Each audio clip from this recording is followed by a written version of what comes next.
In order to create a border for this image, I need to select the whole image so that the border will be surrounding the whole image.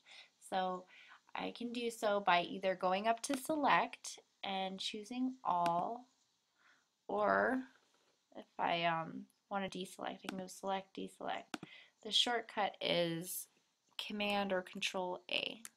So Control A for a PC, Command A for a Mac. And then I go to Edit, and there's an option called Stroke.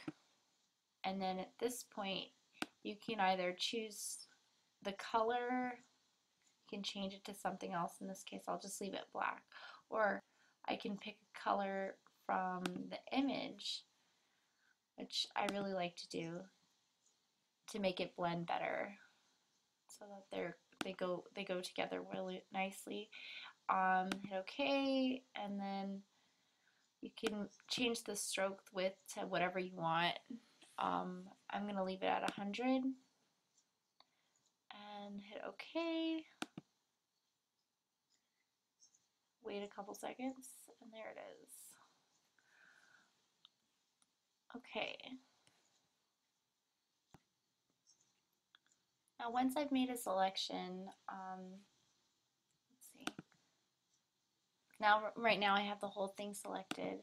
I can modify that selection, and what I want to do actually is grab my border right now, and in order to select the whole border, because right now just the outside, the whole thing selected, I hit Control and then I click on the thumbnail of the layer.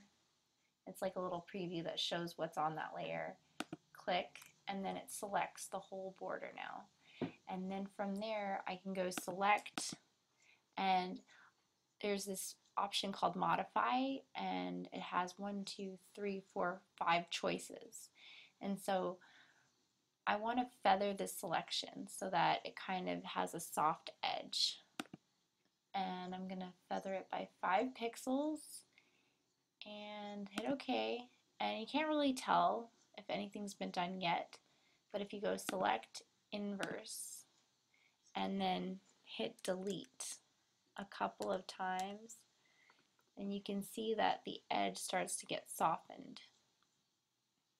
And now I want to go deselect, select, deselect. To let go of the selection, deselect, and then at this point, the border I think is pretty good. Now we're going to grab your type tool in a different section of your toolbar. Just click on, it looks like a T, it has a T on it, and then make sure it's the horizontal type tool. If you hold down the tool, you'll get the different options for it. There's 1, 2, 3, 4 choices, but we want to get the top one, the horizontal type tool, and click anywhere on your image, and what happens is it creates another layer called a type layer, and it has a T to indicate that it's a type layer. And type on your keyboard National Wildlife Park. And once you're done typing, hit escape so that, oops, I must have did something wrong. Okay. Alright, I take it back. You can't hit escape, I guess, in CS6 unless it's just something to do with my computer settings. Yeah, in CS5 you could hit escape after typing something, and then it would get you out of the type mode.